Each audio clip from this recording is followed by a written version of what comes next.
Mes chers compatriotes, mes chers amis,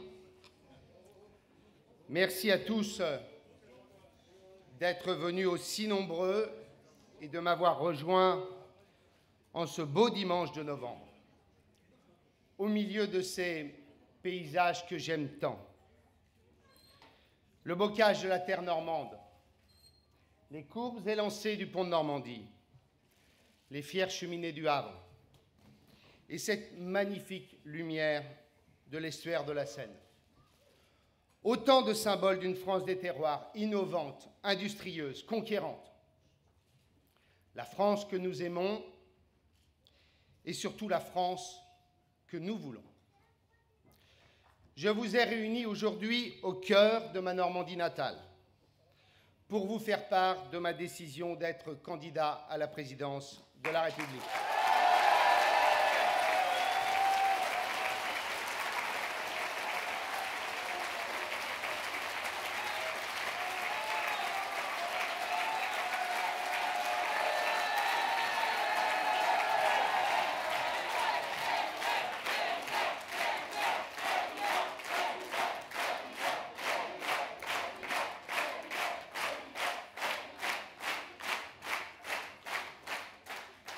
Certains jugeront cet engagement audacieux, et il est audacieux. C'est vrai, je ne suis pas un héritier. Pour moi, fils d'un maçon devenu ensuite petit patron de PME, chaque étape de ma vie, de la petite école de mon village des Peignes à une grande école de la République, de maire à député, de député à ministre, a été une construction personnelle et républicaine. Un combat contre ceux qui pensent que le pouvoir leur est naturellement réservé et pour ceux qui pensent que la République leur est interdite.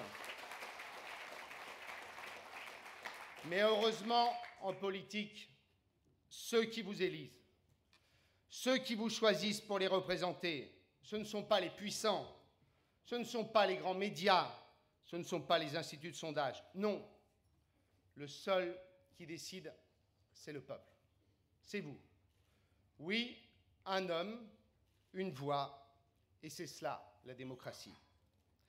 La leçon de toutes les élections passées, c'est aussi que les Français ne veulent pas qu'on décide à leur place et qu'on leur vole leur élection présidentielle. Ils veulent que leur vote ait un sens, qu'ils pèsent vraiment sur l'avenir de leur pays, et ils ont raison. La situation économique est grave. L'euro est sous assistance respiratoire. Le crédit auprès des agences de notation de notre pays est menacé. Et alors? Cela justifie-t-il de contingenter les candidatures? Cela justifie-t-il de réduire leur expression? Au contraire, c'est parce que justement un monde nouveau apparaît. C'est justement parce que la France est sur la ligne de crête de son destin, parce que je ne vois chez mes concurrents déclarer aucune idée qui permettrait à la France de relever le défi de ce monde en construction. Oui, c'est aussi pour cela que je suis candidat, porter des idées nouvelles.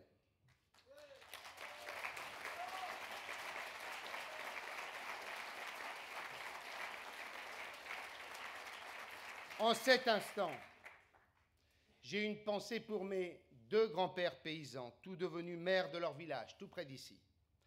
Des hommes de cœur et de bien, imprégnés de l'exemple de Pierre Mendès France. Comme eux, comme lui, je suis guidé par le souci de la vérité, l'intégrité, la droiture, la volonté d'atteindre les objectifs que l'on s'est fixés, le dépassement de soi et l'engagement total au service des autres pour une politique juste. Le monde a changé, mais ses valeurs demeurent. Et c'est pourquoi je souhaite que ma candidature soit une candidature de vérité, une candidature de modernité et de progrès, et une candidature d'égalité. La vérité, nous vous la devons, parce que la France est notre bien commun, et parce que rien de solide ne pourra se construire sur le mensonge et la dissimulation. Oui, la vérité, nous vous la devons, même si elle est difficile à entendre. Tout dire pour tout guérir, écrivait Zola. Vérité sur nos comptes publics, car la situation actuelle est lourde de menaces pour nos acquis sociaux, pour nos services publics, pour l'avenir de nos enfants.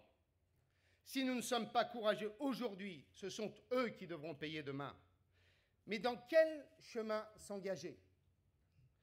L'augmentation des impôts? Sans doute, mais pas seulement. Nous avons déjà les impôts les plus élevés d'Europe. La diminution des dépenses publiques? Il existe des marges de manœuvre considérables, c'est vrai. Mais il y a aussi des limites. Les services publics ont déserté la campagne et les banlieues. Le redressement de notre justice, le redressement de notre école, le renforcement de la lutte contre la délinquance sont des impératifs nécessitant des deniers publics. On le voit bien, les solutions anciennes ont vécu. Et moi, je vous propose une troisième voie. Elle a un nom. Les 37 heures de travail par semaine, dans le privé comme dans le public. Elle aura un impact concret et rapide.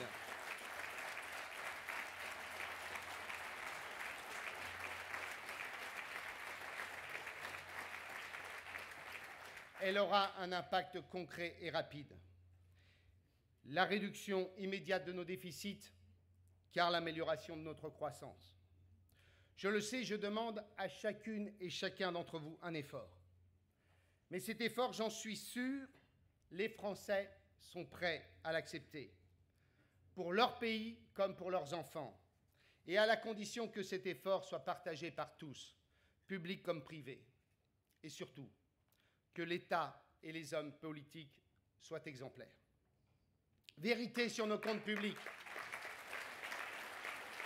Vérité aussi sur notre économie, car l'affaiblissement de notre appareil de production, la fermeture de nos usines, l'accroissement de nos déficits commerciaux avec presque tous les pays d'Europe, c'est un poison mortel. Mes chers amis, la France est en train d'être bradée, soldée à des fonds d'investissement étrangers, comme un héritage qu'on est en train de liquider pièce par pièce. Vérité, enfin, sur notre République et notre démocratie. Face aux difficultés que traverse la France, notre République n'a d'autre choix que d'être exemplaire. Or, elle ne l'est pas, et vous le savez bien. Et c'est pour moi un vrai motif de colère. Le cumul des mandats,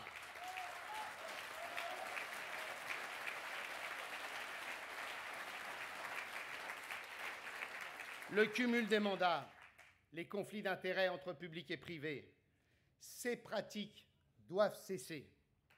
Et plus encore,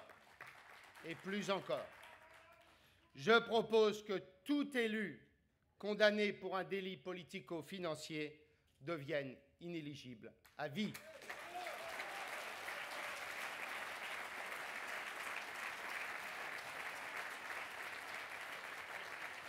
Si je veux mener une campagne de vérité, ça n'est pas pour accentuer l'angoisse de nos concitoyens. Au contraire, je veux dire la vérité aux Français parce que sans eux, rien ne sera possible.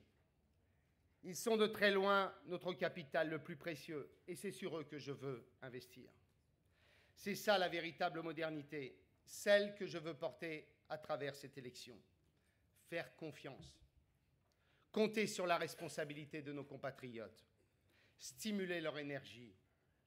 Nous possédons des trésors de modernisation, de participation et d'innovation au cœur de la moindre parcelle de notre territoire.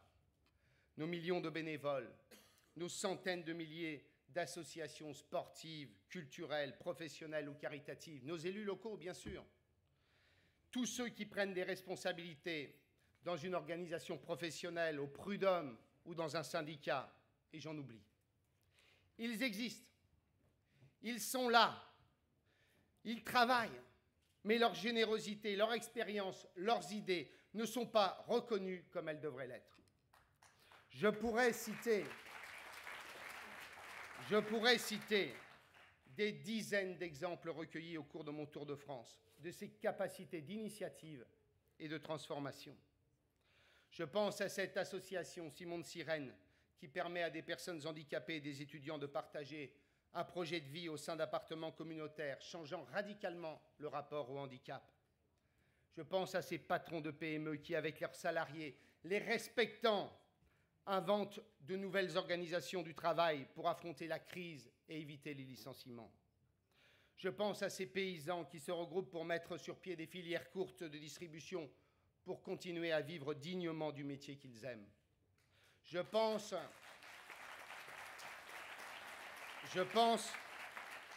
à cette institutrice du Sud-Ouest qui a développé un nouveau logiciel pour faciliter les tâches quotidiennes de ses collègues.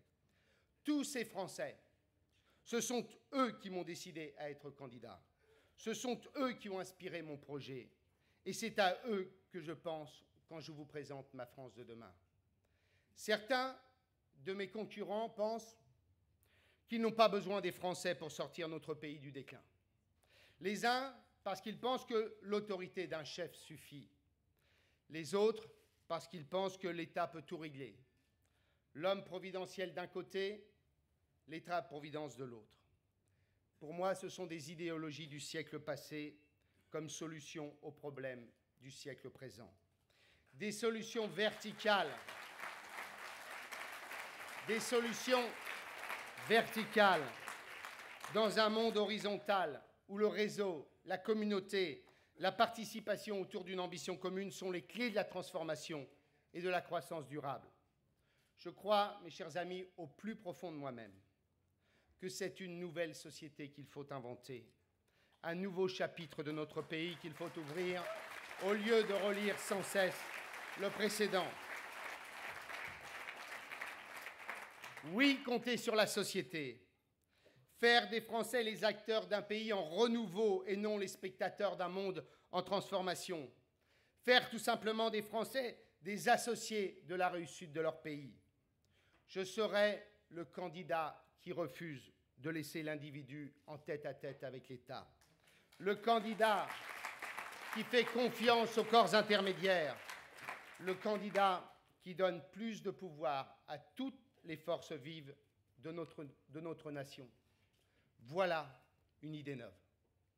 Candidat de la vérité, de la modernité, je veux être aussi le candidat de la vérité et de la justice sociale. La société est dure. L'exigence de performance et de productivité est permanente. La globalisation voit émerger des compétiteurs aux forces gigantesques. Des centaines de millions d'êtres humains accèdent enfin à la dignité et revendiquent. Et qui peut les en blâmer d'être les acteurs d'une construction mondiale nouvelle où l'Europe et la France, où l'Europe et les États-Unis ne sont plus les maîtres du monde. C'est ce défi auquel sont confrontés la France et l'Europe. De cette terre de Normandie, j'en appelle à la résistance. Résistance contre le conformisme, résistance contre le fatalisme, résistance contre le pessimisme. Ici, sur cette terre, un matin du printemps 1944, la France retrouvait son honneur et sa liberté. Un pays sali, un pays humilié, violé, mais un pays qui a su, à force de travail et d'intelligence, devenir une trentaine d'années plus tard la troisième puissance économique du monde. Eh bien, ce que la France a su faire hier, elle peut le faire demain avec ses hommes, son intelligence, son courage et des idées nouvelles.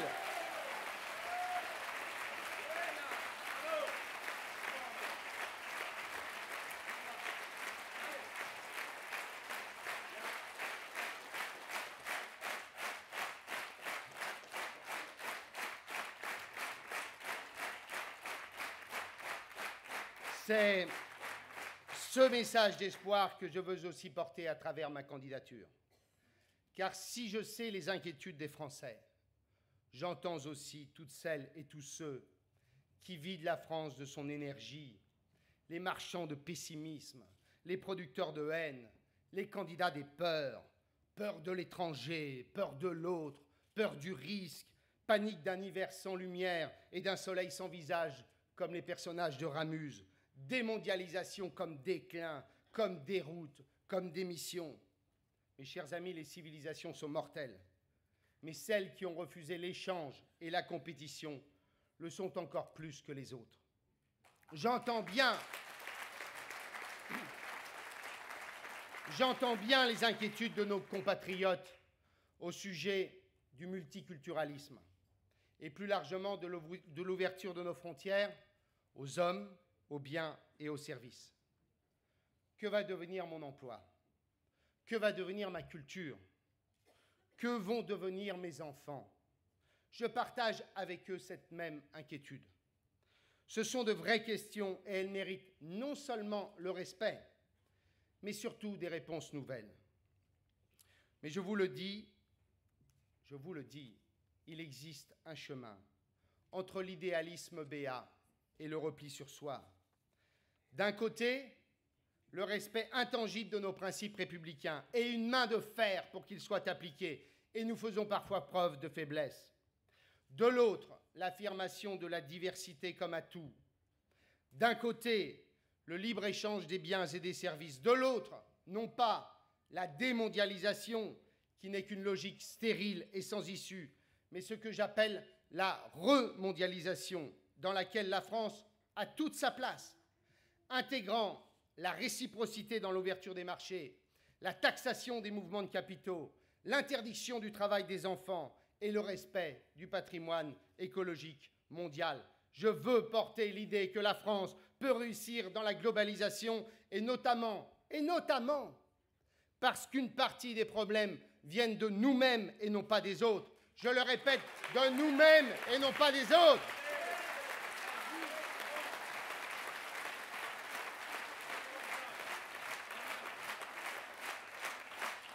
Ces problèmes, nous ne pourrons les régler que dans la justice et l'équité. Et ce n'est pas le cas aujourd'hui. Et si je pense évidemment aux plus démunis de nos compatriotes, je pense aussi à tous ces Français des classes moyennes négligés par les politiques. Ces Français qui ont pour seul tort de n'être ni très riches ni très pauvres. Ces Français dont on pense toujours qu'ils n'ont pas de problème parce qu'ils n'en posent pas. Ces Français qui paient leurs impôts sans rien dire alors qu'ils sont toujours les premières victimes des hausses d'impôts. Ces Français qui sacrifient tout pour leurs enfants alors que la hausse des prix des logements les pousse toujours plus loin des grandes villes, de leur travail et des services publics. Ces Français qui croient encore dans la valeur et les valeurs du mérite et du travail alors que leur pouvoir d'achat n'a cessé de reculer. Ces Français qui ne pensent pas toujours que les droits sont pour eux et les devoirs pour les voisins. Moi, je voudrais réparer l'injustice qui est faite à ces Français des classes moyennes et leur dire que si je suis élu, je serai le candidat de la justice sociale et donc de la solidarité, et que la solidarité nationale s'appliquera aussi à eux.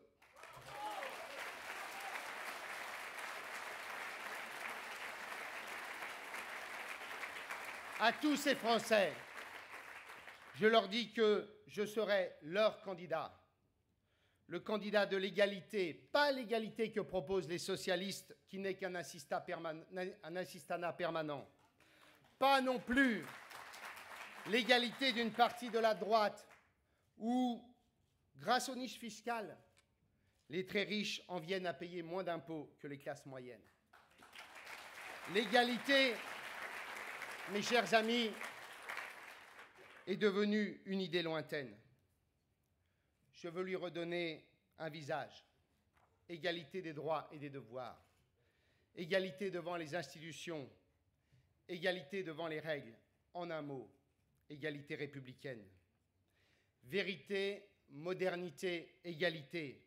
Ces valeurs doivent inspirer toutes nos batailles à venir, pour l'école, pour la santé, pour l'entreprise et pour l'Europe.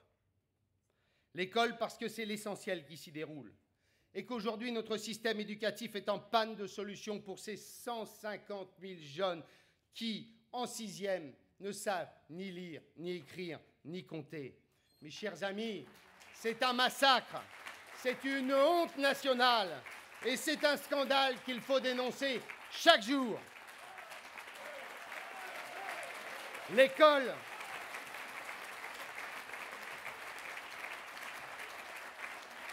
L'école a besoin d'enseignants. C'est pourquoi il faut arrêter les suppressions de postes. Mais elle a aussi besoin d'un fonctionnement nouveau, et notamment de plus d'autonomie, exactement comme nous avons su le faire pour nos universités.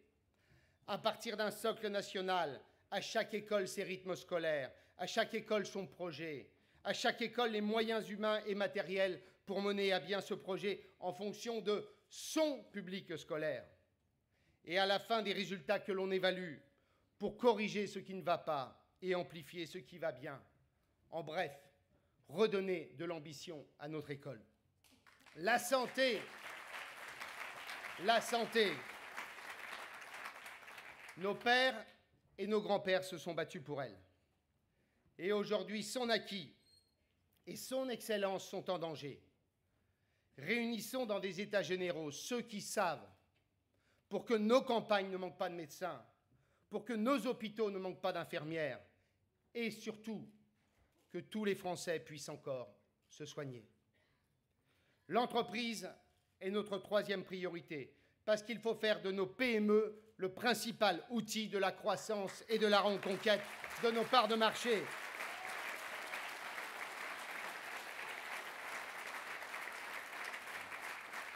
Pour les PME, je veux que le gouvernement apporte des solutions et non pas des problèmes, comme c'est le cas depuis si longtemps.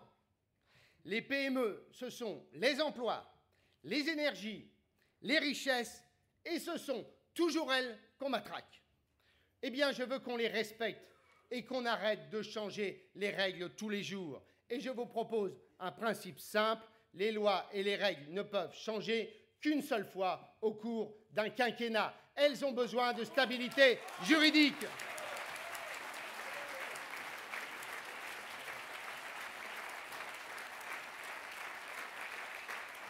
Je veux aussi définir avec les partenaires sociaux le cadre d'un contrat de travail unique, protecteur des personnes, mais protecteur aussi de l'initiative et de l'entrepreneuriat pour améliorer l'emploi. À force de rigidifier le droit du travail, on a précarisé les Français et freiné l'embauche. Aujourd'hui, 80% des embauches sont des CDD de moins d'un mois. Aujourd'hui, moins de 8% de la population active adhère à un syndicat. Eh bien, je veux que la majorité des Français adhèrent à un syndicat, car c'est avec les syndicats que je veux reconstruire le rapport au travail dans un monde nouveau.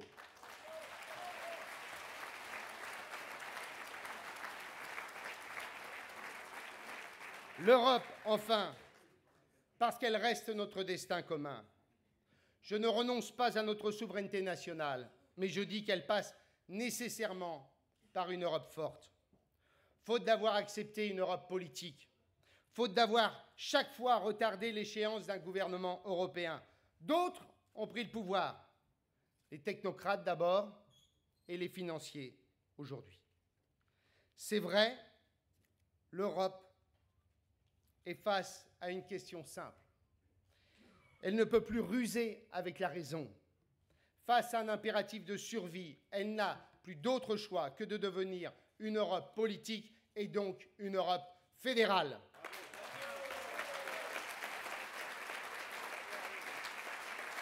À quelques-uns, autour du couple franco-allemand, et certainement pas à 27, mettons en commun la politique économique et fiscale, le climat, l'énergie, tout ce qui fera de nous non seulement une puissance, mais aussi un modèle. Et gardons nos pouvoirs régaliens, notre défense et notre politique étrangère. Comment réussir ce pari du renouveau? Eh bien, moi, je vous propose de laisser tomber ce qui a échoué et d'essayer des idées neuves. Cessons de coller des rustines sur un système qui prend l'eau. Cessons d'appliquer des idées qui relèvent toutes d'une culture commune. Oui, mettons au pouvoir des idées neuves. On me dit qu'en matière d'emploi, tout a été tenté. Mais a-t-on essayé la TVA emploi permettant la baisse massive des cotisations sociales, ce qui apportera pouvoir d'achat et compétitivité? Voilà une idée neuve. On me dit que les droits des femmes ne sont pas respectés. Mais a-t-on essayé d'imposer l'égalité salariale entre les hommes et les femmes dans l'entreprise sous peine de sanctions financières? Voilà une idée neuve. On me dit que l'école ne marche plus. Mais a-t-on essayé d'alléger les programmes et d'allonger l'année scolaire, de faire le français et les maths le matin et les activités culturelles, artistiques et sportives l'après-midi? Voilà une idée neuve.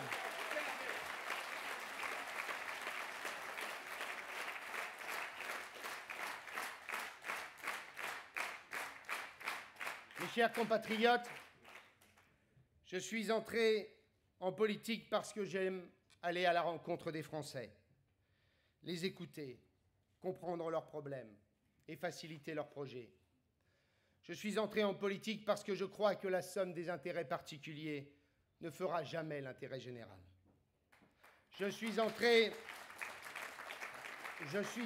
en politique parce que j'aime mon pays, que j'aime le servir, et parce que je crois tout simplement que grâce à la politique, demain peut être plus beau qu'aujourd'hui.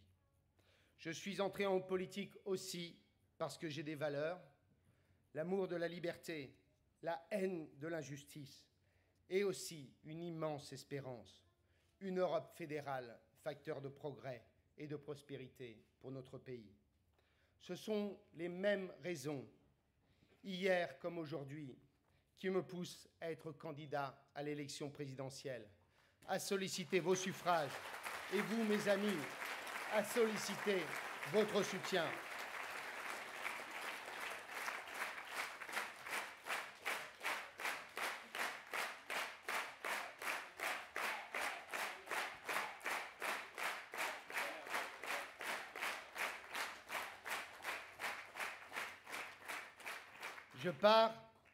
Je pars dans cette campagne sans richesse autre que celle que vous m'apportez aujourd'hui.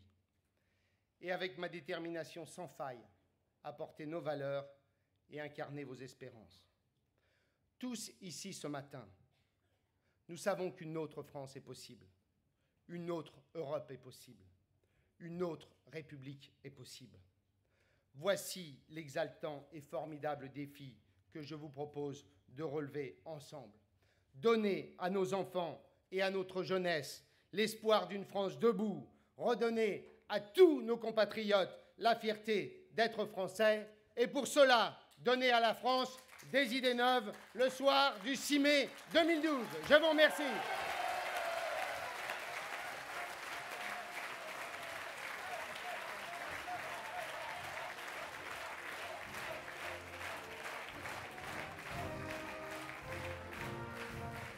Contre nous de la tyrannie, l'étendard sanglant élevé.